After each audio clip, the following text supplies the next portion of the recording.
আমি মোহাম্মদ আবু রায়হান আপনাদের মাঝে আবারও উপস্থিত হলাম সাপ্তাহিক আয়োজনে। রহস্য রাত চ্যানেলের পক্ষ থেকে সবাইকে জানাই স্বাগত। তো বন্ধুরা, আজকে যে গল্পটি বলতে যাচ্ছি এটি একটি তাল গাছকে কেন্দ্র করে একটি ঘটনাটা ঘটছিল জয়পুরহাট জেলা। যে বড় ভাই আমাদেরকে ইমেলের মাধ্যমে গল্পটি পাঠিয়েছে সে গ্রামের নাম উল্লেখ করেন, শুধুমাত্র লোকটার নাম উল্লেখ করা আছে। তো বন্ধুরা, যেহেতু গল্পেতে গ্রামের নাম উল্লেখ করা নাই, তো সেহেতু আমি সেভাবে আপনাদের কাছে উপস্থাপনা করতেছি। রশিদ নামের লোকটা ছিল, এই ঘটনাটা তার সঙ্গেই ঘটে যায়। আর রশিদ ভাই ছিল একজন পেশায় নাইট গার্ডের চাকরি করত। ঘটনাটা 2004 সালের। রশিদ ভাই নাইট ডিউটি করে, 2 শিফটে ডিউটি হয়। একটা সন্ধ্যা 6টার থেকে হয় রাত 12টা পর্যন্ত, এবং রাত 12টা থেকে সকাল 6টা পর্যন্ত ডিউটি হয়। রশিদ ভাইয়ের প্রথম সেদিন ডিউটি পড়ে প্রথমে সন্ধ্যা 6টা থেকে রাত 12টা পর্যন্ত। তো সেই দিন রশিদ ভাই ডিউটি শেষ করে দ্বিতীয় শিফটের ডিউটিটা বুঝাই দিয়ে আসতেছে। তো আসার পথে আনুমানিক তখন রাত বাজে 12:30। গ্রামের রাস্তা, আঁকাবাঁকা রাস্তা, মাটির রাস্তা, আর তার বাড়িটা ছিল গ্রামের শেষ প্রান্তে। তো গ্রামের শেষ প্রান্তে তার বাড়ি ছিল। রাত বাজে 12:30। ঠিক সেই সময় সে একাকী বাড়ির উদ্দেশ্যে রওনা দেয়, এবং তার হাতে ছিল একটি লাঠি এবং টর্চ লাইট। যেহেতু সে পেশায় একজন নাইট গার্ড, তো সে বগলের তলে করে টর্চ লাইট এবং হাতে লাঠি নিয়ে এরকম ভাবে আসতেছে। আস্তে আস্তে চাঁদের আলো ফটফট করতেছে। অনেক রাত হয়ে গেছে, যেহেতু সে 12:30টার সময় রওনা দিয়েছে। মোটামুটি 2 থেকে 2.5 কিলো মতো তার বাড়ি পৌঁছতে সময় লাগবে। তো সে গুনগুন গুনগুন করে গান গাচ্ছে, প্রতিনিয়তর মতো সে আবার ওই পথ ধরে আসতেছে। তো এই ঘটনাটা কখনো তার সঙ্গে ঘটেনি। অ্যাট ফার্স্ট এই ঘটনাটা তার সঙ্গে ঘটে। তো সে যখন সেই রাস্তা, গ্রামের রাস্তা, মেঠো রাস্তা পথ ধরে আসতেছে, আস্তে আস্তে রাস্তার 2 পাশে 2টা তাল গাছ আছে, জোড়া তাল গাছ। যখন সে তাল গাছের কাছে যখন আসে, তখন হঠাৎ করে তার একটা ভ্যাপসা গন্ধ লাগে নাকে। মনে হয় যে কেমন যেন একটা ইঁদুর মরা, চিকা মরা যেরকম একটা ভ্যাপসা গন্ধ হয়, এইরকম একটা গন্ধ 2-1 দিন থেকে মনে হয় চিকাটা মরে পড়ে আছে, ঠিক এইরকম একটা ভ্যাপসা গন্ধ সে নাকেতে এইভাবে করে কাপড় ধরে। তো আস্তে আস্তে যখন জোড়া তাল গাছটা অতিক্রম করে, ঠিক তখনই তার সঙ্গে ঘটনাটা শুরু হয়। তো বন্ধুরা, আমাদের চ্যানেলটি যারা সাবস্ক্রাইব করেন অবশ্যই আমাদের চ্যানেলটি সাবস্ক্রাইব করবেন এবং পাশে থাকা বেল আইকনটি বাজাতে ভুলবেন না। তখন সে আস্তে আস্তে করে ওই রাস্তাটা অতিক্রম করে, আর যখনই না অতিক্রম করতে যায়, তখন কেমন যেন একটা সনসনানি একটা বাতাস তার শরীরে আসে লাগে, এবং সে তালের গাছে খড়খড় খড়খড় করে আওয়াজ হয়। একটা দমকা বাতাস আসে সেই তালের গাছে যখন লাগে, লাগার পর সে বাতাসটা তার শরীরেও লাগে। তো যাই হোক, সে কিছু মনে না করে তখন সামনের দিকে অগ্রসর হয়। যখন সে তাল গাছ থেকে ঠিক 8 থেকে 10 কদম যখন যায়, সেই সময় একটা থাপ করে তাল পড়ার আওয়াজ হয়। তো যখন তাল পড়ার আওয়াজটা তার কানে যখন আসে, সেই সময় তখন মনে মনে কৌতূহল করে যে দেখ, ভাদ্র মাসে অনেকদিন থেকে তালের পিঠা খাওয়া হয়নি, তো একটা তাল যখন পড়িছে, তাহলে তালটা আমি নিয়ে যে আমার গিন্নিকে দিই, সুন্দর করে একটা পিঠা বানাবেন, সবাই মিলে খাওয়া হবে। এই কথাটা সে মনে মনে ভাবতেছে। তো এই কথা মনে মনে যখন ভাবার পর সে তখন পুনরায় আবার চলে আসে, টর্চ লাইট মেরে দেখতেছে যে তালটা কোথায়। খুঁজতে খুঁজতে এক পর্যায়ে সেই মানে রাস্তার ধারে দেখে তালটা পড়ে আছে। তো তখন ওই তালটা যখন সে উঠাতে যাবে, তখন তার নাকে আরো তীব্র একটা ভ্যাপসা গন্ধ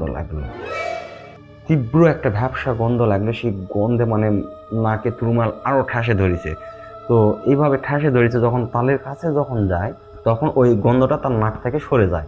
যখন ওই সে পুরা তালটা যখন এভাবে হাতে করে যখন তুলে নেয়, তো তখন তার শরীরটা এরকম বাড়ে, মানে কেমন যেন একটা ঝাঁকি দিয়ে ওঠে, আর তার ভিতরে একটা হঠাৎ করে ভয় একটা কাজ করে। তখন সে মনে মনে কি ভাবতেছে তা আমি জানি না। তো তখন সেই সময় 2 হাতে যখন এরকম ভাবে তুলে নেয়, তালটা ধরে, হঠাৎ তার শরীর একদম গরমে হিট হয়ে যায়। এই সময় তখন সে ভাবে শরীরে এত হঠাৎ করে গরম লাগার কারণ, তখন সে বিষয়টা লক্ষ্য করেনি। তখন দেখে তালটা এরকম মানে ঘুরায় ঘাড়ায় দেখে যে তাল তো সাধারণত একটু নরম হয়, তালের মাথার উপরে বোটা থাকে, কিন্তু বোঝা যাচ্ছে না। তখন চাঁদের আলো সে এরকম ভাবে যখন চোখের কাছে যখন নিয়ে আসে দেখে, তখন দেখে যে ওইটা আসলে তাল ছিল না। মাথা পুরা, এই যে আমাদের মাথায় যে চুলটা আছে, ওই চুলটা হচ্ছে তার বড় বড় চুল, ওই চুলটা পুরা একদম এই মাথা দিয়ে এরকম ভাবে মোড়ানো, এবং চোখটা তার হলুদ দেখা যাচ্ছে, হলুদ রঙের একটা জলজান্ত চোখ, হলুদ। এইটা না দেখে তখন সেই রশিদ ভাই থাপ করে ফেলে দিয়ে পিছন দিকে হেঁটে আসে। থাপ করে যখন ওই তালটা হাতের থেকে যখন ফেলে দেয় তখন পিছনে থাপ করে চলে আসে। আসার পর তখন রশিদ ভাই বলে, ওরে বাবা এটা কি? তখন সে বুঝতে পারে আসলে ওটা তাল ছিল না, একটা মাথা ছিল। তখন এই সময় ওই জিনিসটা দেখে ওই ফেলে দিয়ে তখন তার বাড়ির দিকে রওনা দিবে। ঠিক তখনই তালের গাছের মাথা খটখট খটখট করে একটা নড়ে ওঠে, কেমন যেন একটা শব্দ হয়। সে রশিদ ভাই যেহেতু নাইট গার্ড, সাহসী মানুষ, এমনিতে ভয় ধরে গেছে তার শরীরে, তখন বগলের থেকে টর্চলাইটটা বের করার পর যখন তালের গাছের মাথায় মারে, চাঁদের আলোয় তখন লাইটের আলোটা অতটা বোঝা যাচ্ছে না, তালের গাছ পর্যন্ত পৌঁছানো। তবে সে আবসা আবসা দেখতে পাচ্ছে যে তালের গাছের মাথার উপরে একটা জন্তু, না একটা গরু, না একটা ছাগল, না একটা মানুষ, ঠিক এই ধরনের একটা প্রাণী তখন নিচের দিকে আসতেছে। তো ওইটা দেখে রশিদ ভাই তখন আরো আতঙ্ক ধরে যায় তার ভিতরে।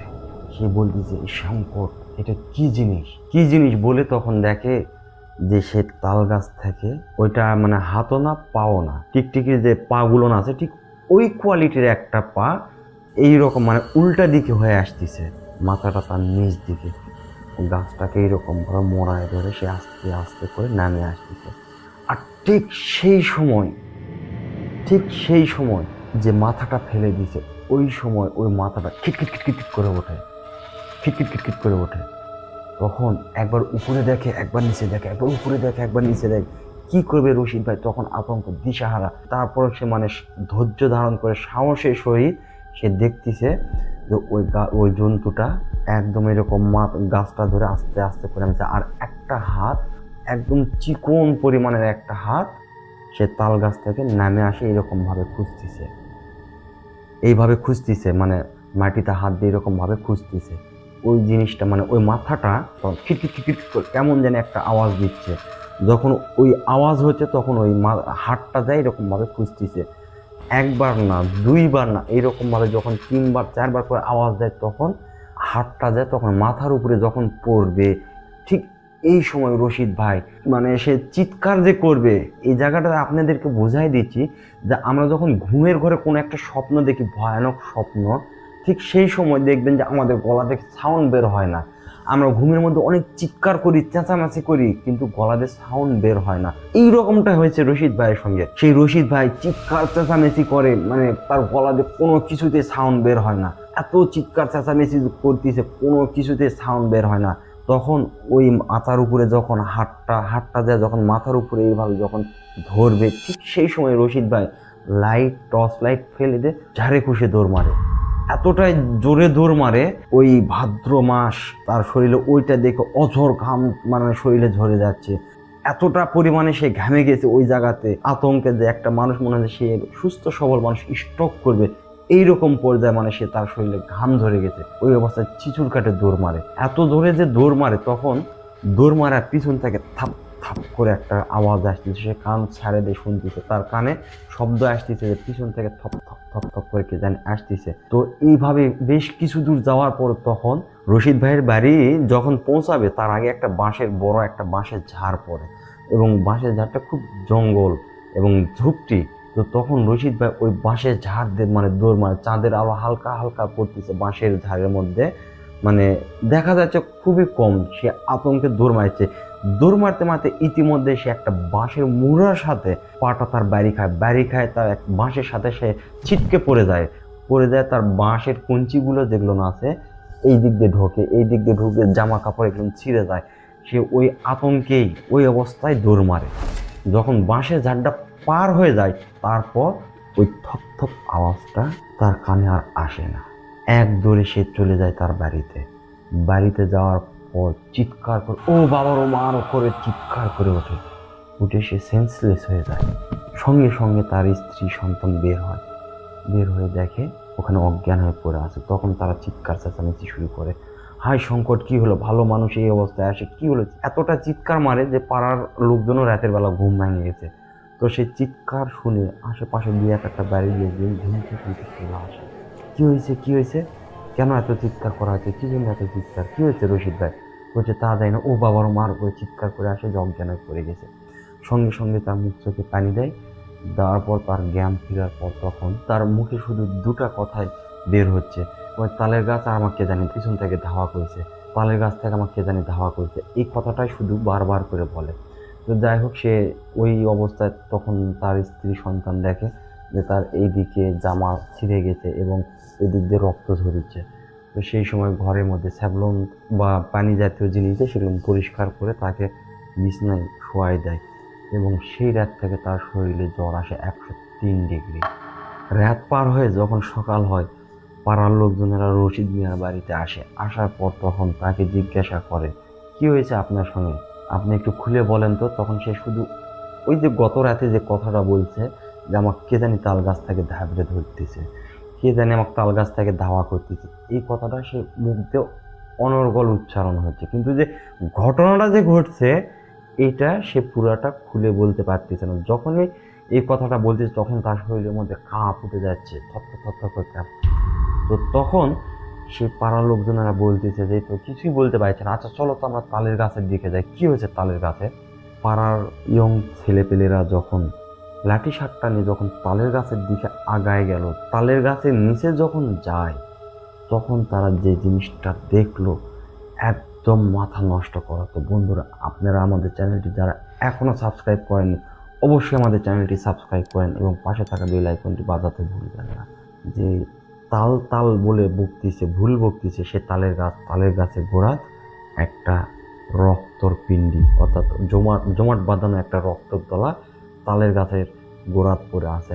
আর হাতের যে ছাপগুলো তালের গাছেতে এইরকমভাবে উঠে গেছে, এইরকম আঁচড়ের দাগ আছে, আঁচড়ে আঁচড়ে তালের গাছে উঠে গেছে। এই দাগগুলো পুরোটা মানে অর্ধেক তাল গাছ পর্যন্ত এই হাতের ছাপগুলো আছে এবং তাল গাছে এরকম আঁচড়ে আঁচড়ে উঠে গেছে। তো বন্ধুরা, এই যে রক্তর যে জমাট বাঁধানো যে রক্ত আর এই রশিদ ভাইয়ের সঙ্গে যে ঘটনাটা ঘটে গেছে, রক্ত মানে তাল মনে করে যে মাথাটা তুলে নিয়েছিল, আসলে সে মাথারই রক্তগুলো ওখানে জমাট বাঁধেছিল। আর এটাই ছিল মানে সেই জিনিসটা দেখে তারা আতঙ্কিত হয়ে গেছে, সেই জিনিসটা দেখে সেই রশিদ ভাই আতঙ্কিত হয়ে গেছে।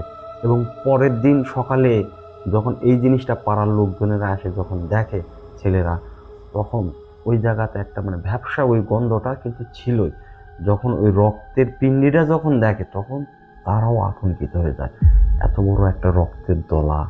টর্চ লাইট এবং লাঠিটা যেটা রাতের বেলা ফেলে গেছে, টর্চ লাইটের উপর একদম পা দিয়ে টর্চ লাইট দুমড়ে মুচড়ে একেবারে একাকার হয়েছে, মানে টর্চ লাইটের যে পাটা দিয়েছে চাকা লাগে গেছে এক কথায়। যখন ওই টর্চ লাইটটা দেখে তারাও আতঙ্কিত হয়ে যায়, হয়ে যাওয়ার পর তারা ওই লাঠি এবং টর্চ লাইট নিয়ে চলে যায় গ্রামের মধ্যে।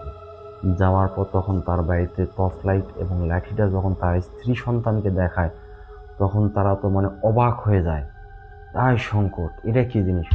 তারপরে এই বিশ্লেষণটা খুলে বলে যে তালের গাছ বলতিছে বারবার, এই তালের গাছে আমরা যাই দেখি এরকম 5 আঙ্গুলের ছাপ, গাছ আঁচড়ে আঁচড়ে উঠে গেছে, আর তালের গাছে গোড়াতে এত বড় একটা রক্তর পিণ্ডি।